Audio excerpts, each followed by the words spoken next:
Good evening, everyone, and welcome to this week's episode of Sounds of the Diaspora, artist to artist conversation with yours truly, Dion Oarson.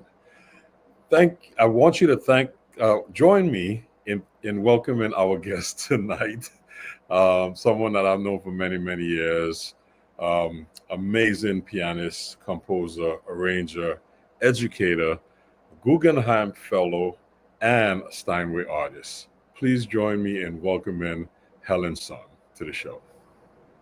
Hi, Dion. Thanks so much for having me on your show. It's a pleasure to be here. Hey, Helen, how's it going? It's going well. Thank you. It was really great to hear your band a couple of weeks ago at Dizzy's. I was so happy to be able to catch some of that and just to know that you're continuing to do amazing things here and at home in St. Thomas, and congratulations on it all. Well, thank you very much, Helen. And, you've been part of that also. So thank you for all of your contribution and encouragement. And not only that, but all the times where we've played together with other folks. It's always been a pleasure hanging out and making music with you. And I really appreciate you joining me on the show tonight. Well, it's my pleasure. Thank you. So how you been?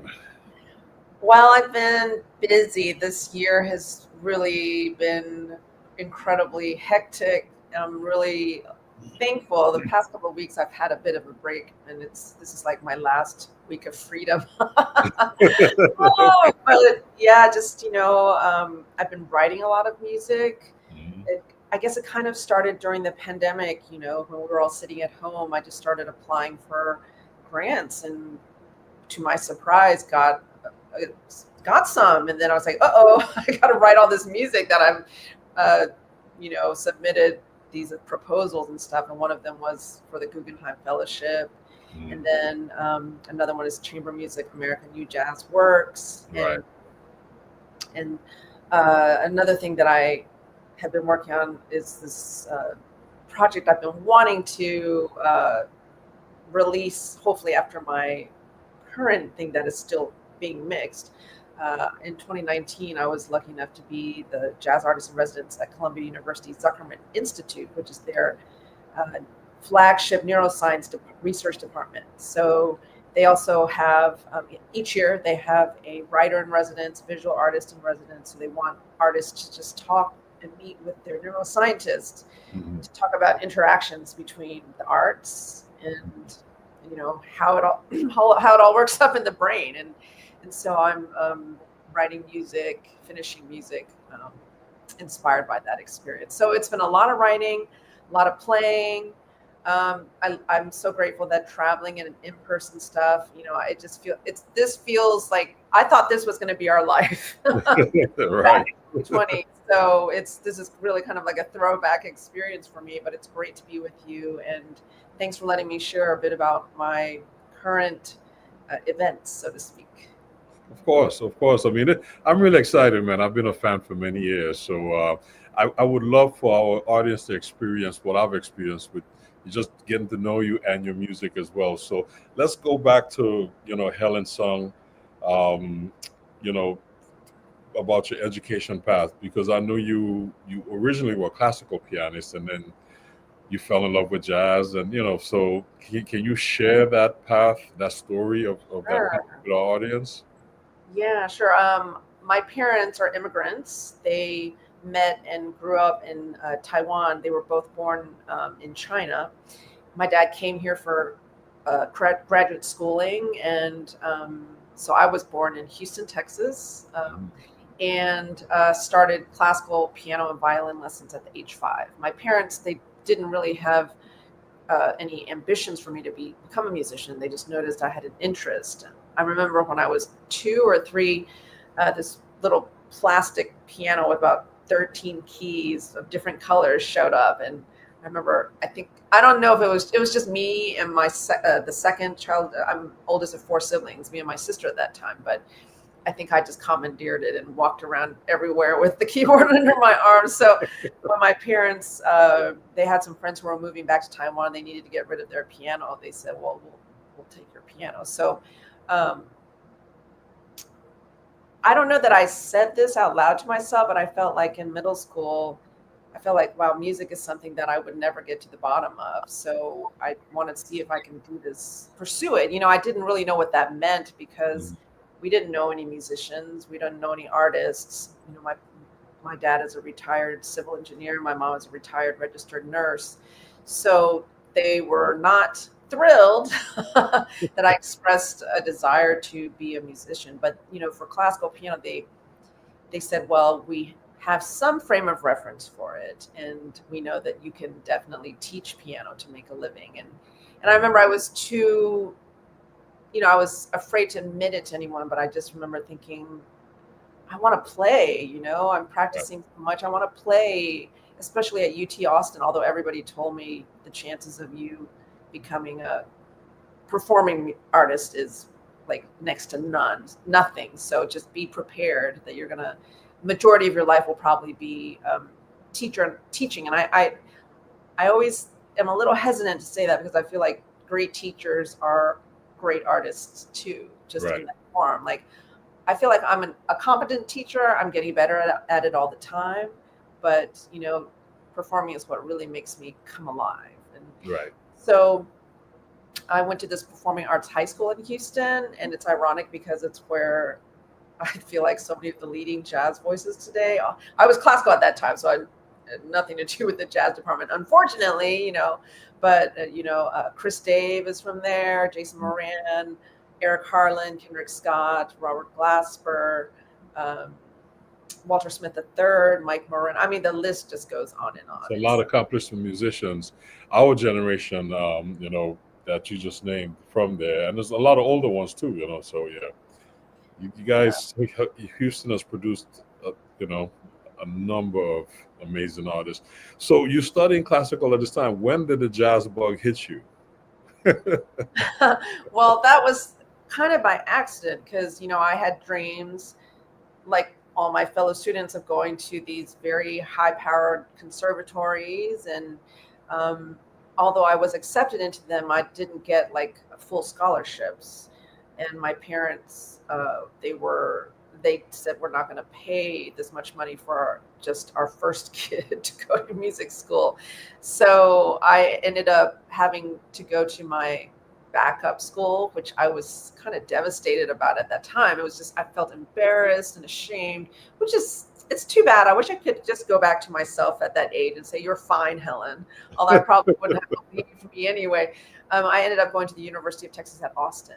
Okay. But in retrospect, and at that time, they still have a very fine music department, and the jazz program there has grown quite a bit.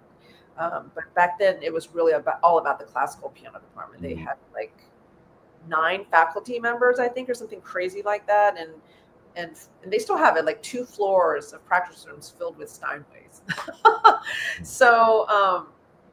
So I went there to study classical piano, and I think if I had gone to a conservatory, I would have never had the opportunity to intersect with jazz. So I feel very fortunate in that respect. And how that happened was a good friend of mine who studied with the same classical teacher as I did at UT. She was a year ahead of me and a little more adventurous than me. I was always in the practice room practicing, 6-7 hours a day. And one night she said, Helen, we got to go hear Harry Connick Jr. He's coming to town. And I remember I said, well, okay, I don't know who that is. And she said, don't worry, he's super cute. You're going to like him. And so we went to his show. He had his big band, and it was very entertaining. But in the middle of the program, he sat down and played some solo piano. And I remember feeling completely just thunderstruck, like I'd been struck by lightning. And I'd never seen somebody attack the piano like he did. I remember, thinking, man, I didn't know you were allowed to play the piano like that. Just so different than the whole classical aesthetic, right? And then there's this rhythmic energy coming from the piano that I had never felt before, and it just got me. I didn't know it was called swing, And so after that, I wasn't thinking that I wanted to, leave classical music. All I knew is I wanted to have jazz be a part of my life. So I went to the music library at UT and started checking out books about jazz, and luckily they were good books, like Notes and Tones by Arthur Taylor? Yeah, Notes and Tones, yeah.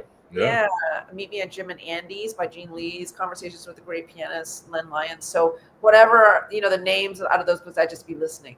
And so I actually stayed at UT and did a master's in classical piano too, because the jazz program there was small but good, really good. The piano professor, Jeff Helmer, was really terrific. He knew how to help someone like me who had the chops but no understanding about feel or or improvisation even, because I thought at that time improvisation meant that you just play something that no one's ever played before, and I didn't understand that there's a language here with syntax and vocabulary and phrasing. And so they didn't offer a master's degree in jazz, so I just did another classical degree and took every jazz class that they offered.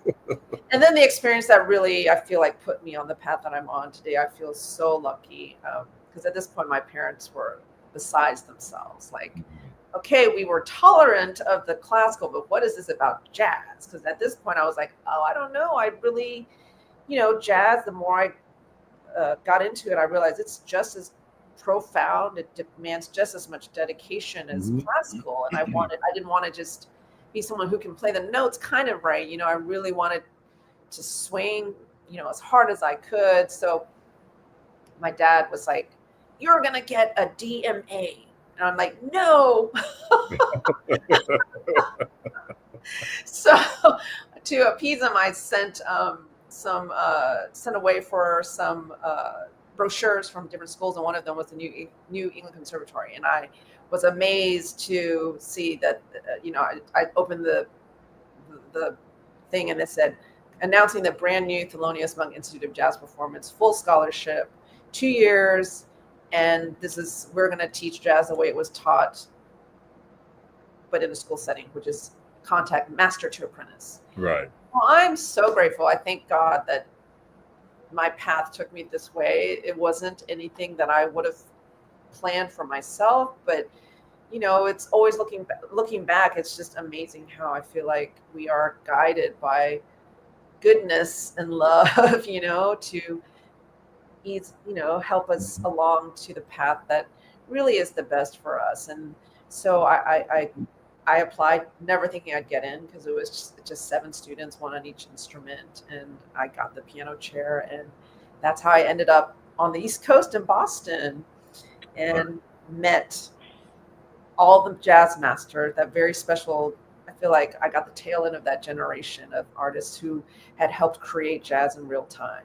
Clark Terry, Jimmy Heath, Jackie McLean, Ron Carter, Wayne Shorter, Herbie Hancock, Curtis Fuller, Slide Hampton. I mean, the list. John Faddis.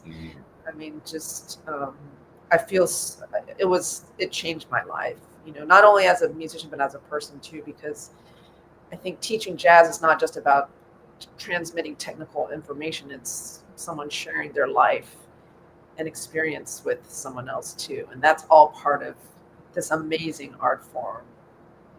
That's beautiful. And I remember when that program started, because it was a big deal, like the Thelonious Monk Institute, and who's there. And I remember there was a drummer from Trinidad that was part of Sean. Was it Sean? Sean Thomas? Yes.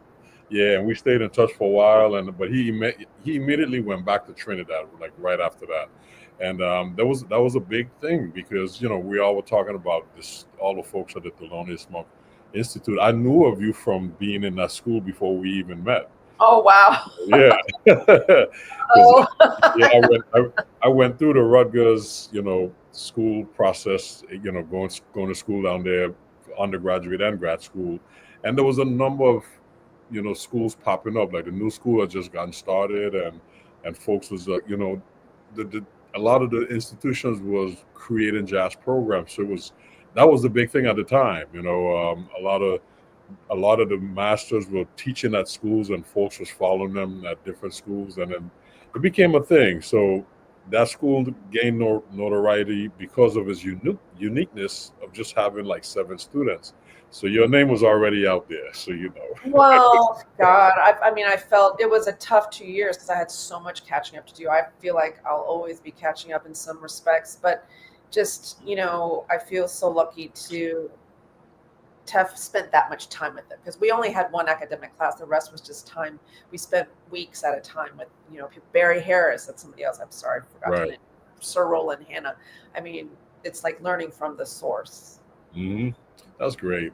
Well, hey, the time spent there and prior to that, all the prep work you did, shows now, and I know your parents must be proud. And it is funny how when you're coming up and you mention I want to be a musician, how parents react, because I got a similar response from my mom. She's like, okay, I see you're determined to do this. Get a teaching degree. So I got my teaching degree, and I said, this is for you. Bye. And I went on the road. I gave mom her degree, and I went on the road for 20 years, and then I eventually finished my master's. But and it's rightfully so. Parents want to make sure that you're talented, but they also want to make sure that you can provide for yourself and your family. And most folks don't see being a creative person, being an artist, being a musician as a viable career. When you look up, yeah. Well, I used to get upset and stuff, but now that I'm older, I just really admire my parents' courage in uprooting themselves from such a foreign place in comparison to the United States, right? My mom had to get her nursing degree all over again in English, and and how hard my parents worked to provide for us 4 kids so that we could take music lessons and that I could even consider doing music for a living. So I really am thankful to them and owe them everything. And I feel like I hit the lottery, playing music for a living. What an amazing thing is that? It is. It's I could agree with you, because it brings joy to us. There's a lot of work, but it brings us joys, and it brings joy to the audience as well. And how many people can go to work and say, can say that? It's some jobs are just grueling, and it's really an honor to be able to do this, especially when you do it well. So kudos to you, and again, great job. I want to talk about. So you got to New York, you're doing your thing. You have 9 CDs out, and you're accomplished band leader, composer, and you represent your culture. So talk about some of the things that projects that you've worked on to showcase, your upbringing and your presentation of this music. Oh, sure. That's a great question. Well, something that was pretty revolutionary to me while at the Monk Institute was I discovered, oh my goodness, they are expecting us to write our own music. Because that's something as a classical pianist I never thought about. I thought of myself as the pianist, and I play the music that composers write, like Bach, Beethoven, Chopin, Ravel, Davies, et cetera. And I'll never forget Sir Ron Carter said to us, he was the artistic director of the program when I was there. He said, if you want to in order to find your voice in this music, you have to write your own music. So every time he came through, because he would be with us like once every 2 to 3 weeks, we would have to have a new piece ready for him. So, here's someone who's played on literally thousands of recordings, played all sorts of music, all sorts of tunes. And he was like perfect guide, and really just kind of, we would play each other's tunes, the students, and then he would go through and give, criticism, sometimes stretching out the form, try just all sorts of different ideas. And doing that for 2 years was such an incredible training. I didn't realize it at the time, but now I feel like writing music, I enjoy it almost as much as playing. and to hear your own music being played, to record your music, it's incredible. So I first started recording because I just, I needed some gigs. And it's so interesting how things are a little bit different from the past, where folks would go on the road for months and then go into the studio and cut a CD or cut an album, right? But now I feel like it's kind of the other way. You cut an album and then you tour the music. Right. Which, it's what we have to deal with. It's what we inherited during this time. And so I've,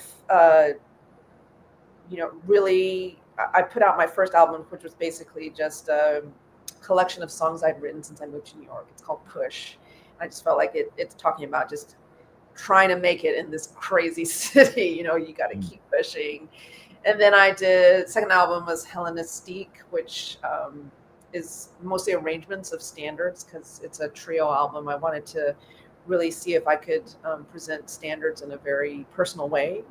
And then I felt, I guess, more comfortable to bring my classical training back in a more overt way, because I kind of had shelved it for a while, put it on the shelf. And so I did an album called Songbird after Albéniz. And it's basically, I composed a parallel suite to a beautiful solo piano suite that Albéniz wrote called España. So it has a Spanish flavor. So things in my life like that kind of inform what I'm working on, right? And I think in terms of my Chinese American heritage, that's still tough for me because, growing up in Texas, although Houston is a very diverse city, and I was very lucky to go to magnet schools, I remember feeling like I couldn't hide that I was different, but I didn't feel Chinese on the inside, whatever that means. Right. So that's something I feel like I'm just starting to wrap my mind around.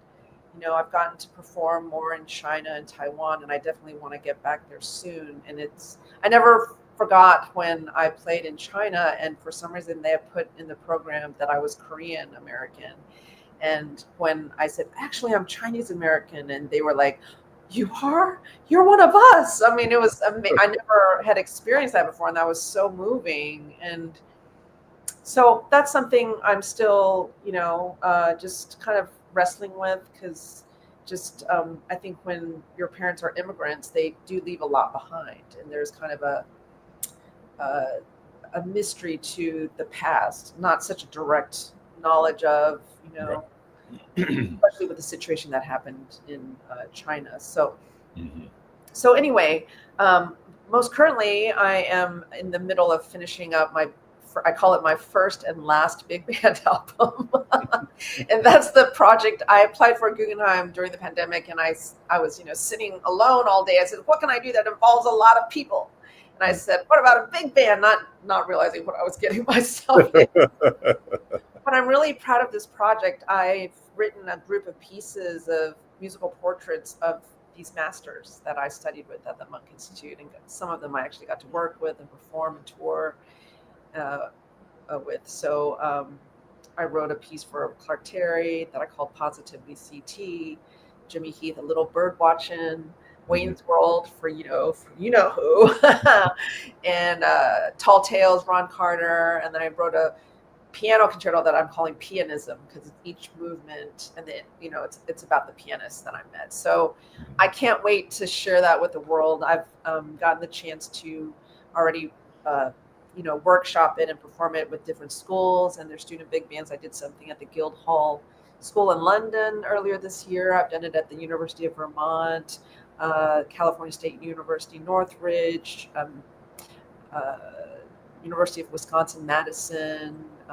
So it's in UT Austin, North Texas. So I'm excited because I think, the heart of this album is about mentorship and how one person can change another person's life, like these jazz masters changed mine. So my hope is to do like these hybrid concerts with partly my band people and then partly students, because then they'll get a chance to, sit with some amazing artists of today and get to play with them. I think that's how you really, the majority of how you learn is really on the bandstand. So that's front of mind for sure. And then the other project, the neuroscience project, I'm calling the Live Wire project. Okay. Did you know that the way we're able to experience our world is these electrical charges between our brain neurons? That's pretty wild. So basically, we're a bunch of live wires walking around. So I think that calls for, we got to take care of each other and look out for one another. And yeah.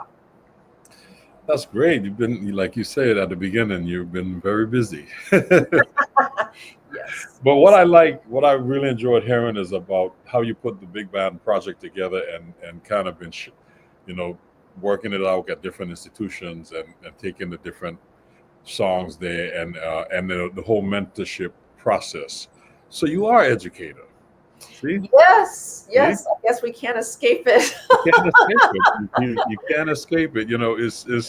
It's really something to be said about that, because I remember being in college one day and I was hanging out at Keith Copeland's house, my drum teacher at the time, and he was expecting a student. He said, "Well, let the student in. I got to run to the post office. I'll be right back." And like 5 minutes went by, 10 minutes went by, and the student is sitting there and he was trying to figure something out. And I would just say, "Hey, this is the way you do it," not realizing I was being set up. Hour goes by and I end up like teaching this.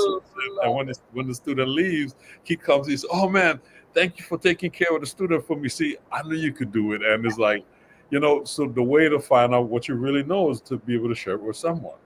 That's true. And also when I'm teaching, I'm like, ooh, I need to practice that myself. Exactly.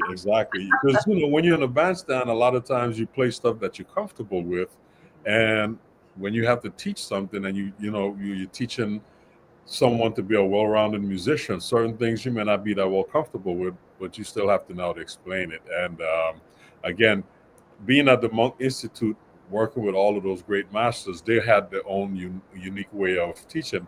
And even a lot of them that I went to school to be educators, they still found a way to share that information. So I think that's really important here. Yeah, definitely. And, I feel really lucky to have been able to bring some of these just different projects to fruition, because, the project I released before the big band that's upcoming is called Quartet Plus, where I got to write. I've always wanted to write for strings, so I got to pull out my violin and write for. I did a double quartet album with my quartet and a wonderful string quartet called the Harlem Quartet, and I did arrangements, and I also wrote some originals, music all by women, which was pretty awesome. That was from getting a NYC Women's grant, and then the one before that was a collaboration with an amazing American poet. He was chairman of the National Endowment. His name is Dana Gioia. He's the one who really beefed up the NEA Jazz Masters Award and brought the NEA back from the brink.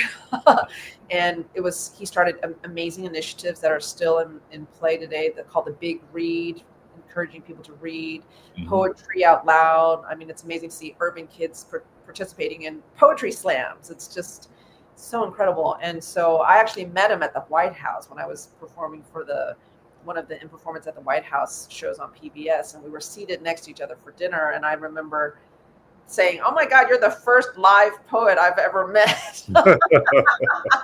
And he also knew so much about jazz. His brother is Ted Gioia, who actually started the jazzpiano.com website. I think it's called either Jazz Piano. And Dana also knew two of my favorite science fiction writers. Like, he actually knew them, Ray Bradbury and Orson Scott Card. Okay, yeah.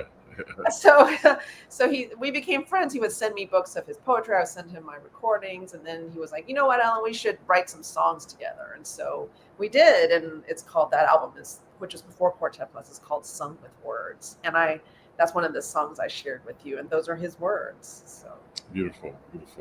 Well, speaking of the songs you shared with us, you shared some great music, and I would love our audience to hear your music. But before we jump into the music, we touched a little bit about you teaching and being a mentor and your take on education. Can you just share with the audience the institutions that you have taught at or are currently teaching at? Sure. When I first moved to New York, I did a little bit at the Brooklyn Queens Conservatory of Music. I also did did a 3-year stint at Berklee College of Music in Boston. It was interesting going back to Boston, but going to the rival school. And then did a 3-year stint at Juilliard.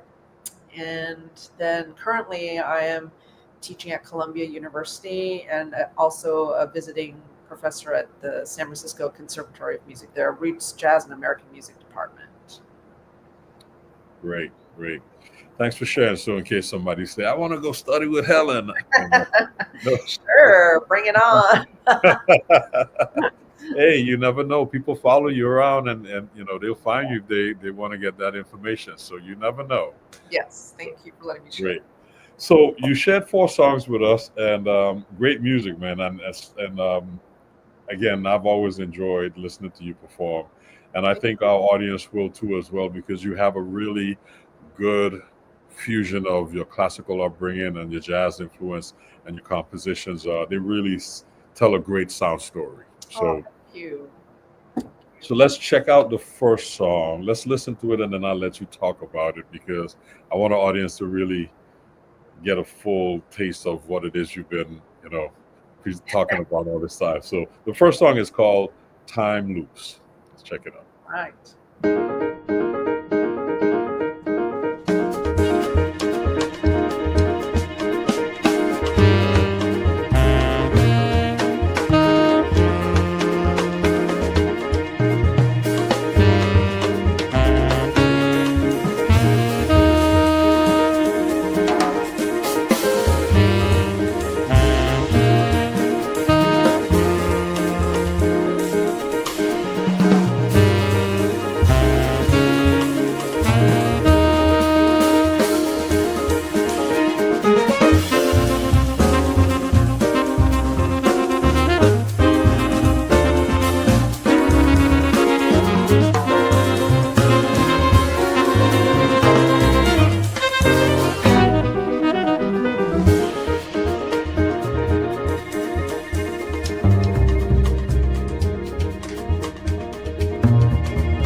So time loops.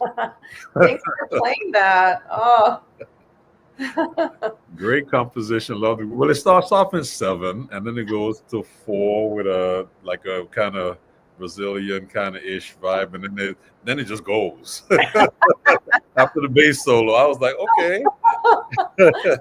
Well, this is one movement of a commission I received during the pandemic. There were so many wonderful organizations that, banded together or got their resources and just sent it out to artists. And this is called the Jazz Coalition. They sent small grants to encourage people to write about their experience of the pandemic. And one movement from I call this temporality, because I was thinking a lot about time during the pandemic, because just the experience of time got so weird.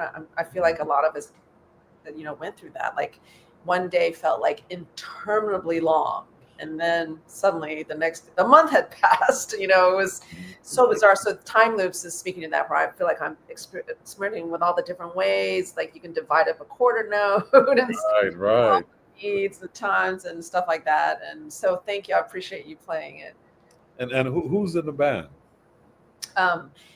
It is John Ellis on tenor saxophone, David Wong on bass, and Kendrick Scott on drums, and the Harlem Quartet.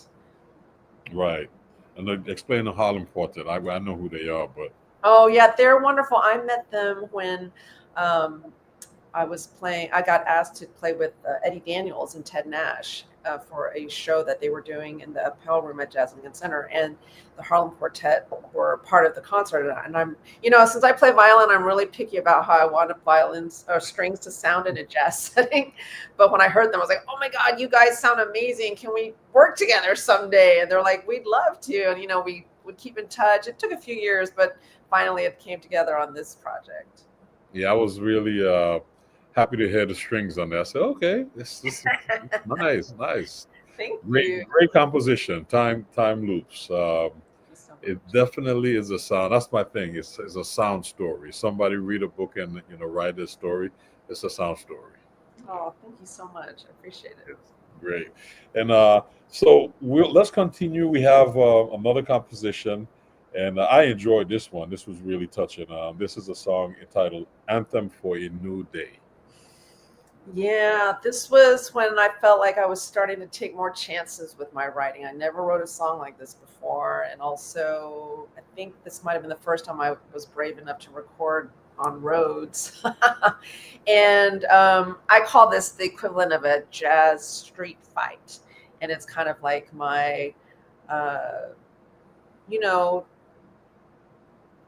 this jazz thing, it's a rough and tumble thing sometimes, and to hold your ground, it's like this is me, I guess. Yeah.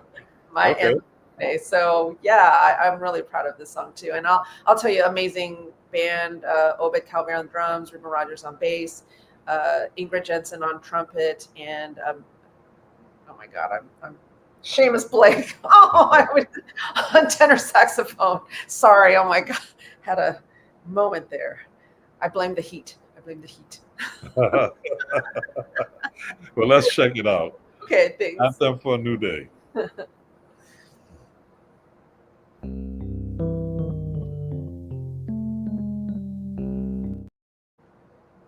Oops.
So that's Anthem for a New Day. That's a new sound, Helen. Wow, I hadn't listened to that in a while. Oh, yeah, that's a hard piece to play. I'm sure, Fender Rose and all of that. What's up, genre jazz? You call this? All right. Okay. Street fight jazz, MMA, acid jazz. I don't know. yeah. I know it sounds great. I mean, it's like fusion. It's fusion-ish, rockish. It's pushing the limits. I mean, that's kind of what we do in jazz. You learn something and then you take it to another genre and try to be creative with it. So Yeah, that's something all the masters said. They said, you guys, we want you to know the tradition, but through knowing the tradition, then you have the tools and the wherewithal to move the music forward in your own way. yeah, and that's what you did with Anthem for a New Day. Thank you. Thank you so much. Beautiful, beautiful. Well, let's continue. Let's play the next song and then we can talk about it. The Stars on Second Ave. Let's check it out. This is a poem that Dana Joyer wrote for the album. He wrote all these poems and I used them as lyrics. And he said, Helen, we need to write one good jazz standard. And this is his love letter to New York City, where he lived he's from California. He was California State Poet Laureate for 2 terms. But definitely lived in New York for several years, and I have so much respect for him. He's an incredible human being, incredible artist. I started reading poetry again because of him, because I remember telling him, well, to be honest, I don't enjoy reading poetry when I met him at the White House, and he was like, why? I said, I feel like I'm the only person in the room who doesn't get what's really going on. And he said something to me that I never thought of. He said, Helen, the problem is the way poetry is taught in most schools is you read it on the page and you have to write a paper about it, so it never leaves the page. He said, poetry is meant to be experienced out loud, like music. And it's amazing hearing him recite poetry. And he said, yeah, don't worry so much about literal meaning. He said, just listen to it like you would listen to music, and the meaning will come at you sideways. And so that was so amazing. I started reading poetry again, and now I like it when the meaning isn't clear, So I worked so hard. I must have written at least, 100 different versions of the melodies, trying to get the words right. And I'm really proud of myself. I feel like I got it. Let's check it out. Okay. I'd say it was the stars reminded me of you, but I can't see the stars from Second Avenue.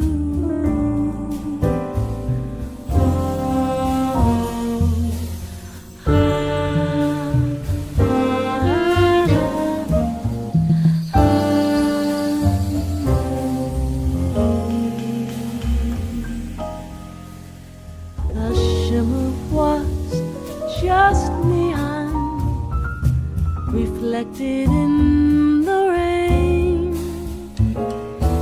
from the corner deli, where memory comes with pain. I'd say it was the moon that made me lose my head, but I never saw the moon in that window by a bed. It was just a street lamp shining in the dark above the empty bench in the empty park.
was the wine that eased my heavy soul. But I never take a drink, I'd never lose control. Maybe I should blame myself, maybe just blame you. The stars won't tell me anything here on Second Avenue.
Yeah, I enjoyed that. thank you. What a wonderful vocalist. Yeah. So who's the personnel on that track?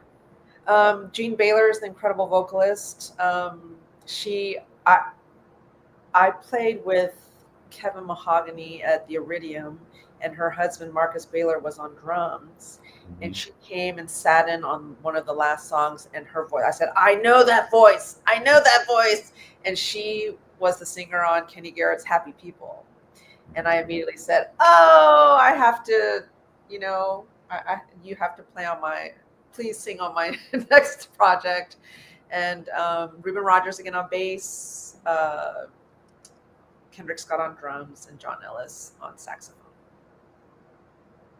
Beautiful. So this was a poem that you did the melody to. Yeah. I took the words, and we wrote the songs together. He gave me the words. Some of them he gave me the words, and I wrote a song. And one time I had a phrase in mind. I said, "Can you make a poem out of this?" And so it was a true collaboration. And what a incredible experience to work with someone like him. Beautiful, beautiful, great music, Helen. Thank you. We're almost out of time, but we could squeeze this last song in. So are you sure? Yeah, let's jump right on it. We're gonna jump right on it right now. So let's check out Songbird.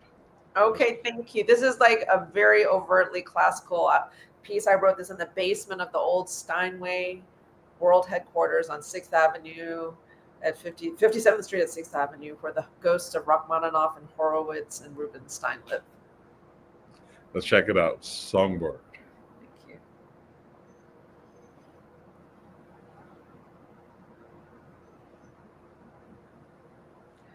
you.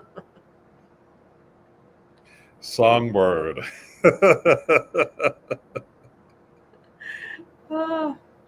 Or they can check it out on YouTube. There's a link. I think it's coming up. Okay.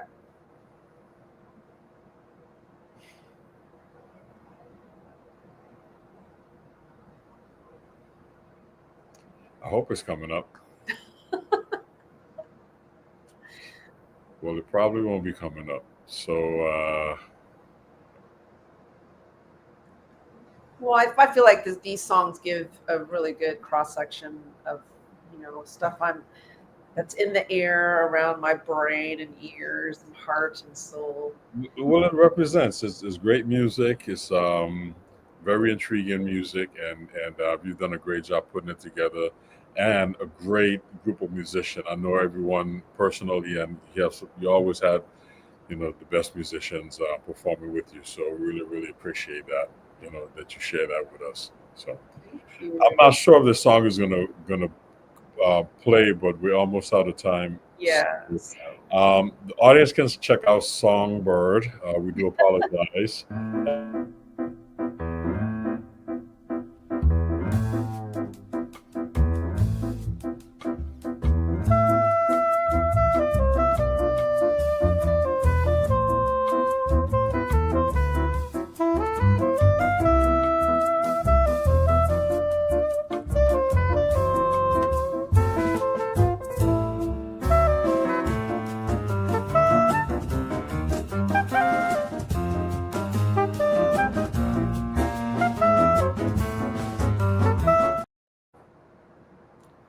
You get a taste. Okay. A quick snippet. All right. Well, they can check it out. Songbird. It was great. It sounds great. It sounds like Spanish winds, Definitely. Isaac Albéniz is a Catalan composer and wrote beautiful classical piano music. So it's inspired by one of his pieces called España. So really, and it's always a challenge to play in 5. So I got to write a song in 5. Well, you like the challenge anyway, so you're going to continue to find those odd meters, and even the straight 4/4, you make it sound odd anyway. Oh, well, I want to play your arrangement of St. Thomas. That still has me all twisted up listening to it. That was so cool. Thank you. Yeah, fun stuff. But Helen, it's really been an honor having you on the show, and it's so good to see you. It's been a long time. I know. Well, thank you for inviting me and letting me share my music. I mean, every musician wants to be heard, to play and share their music. So thank you for creating this beautiful opportunity. Definitely.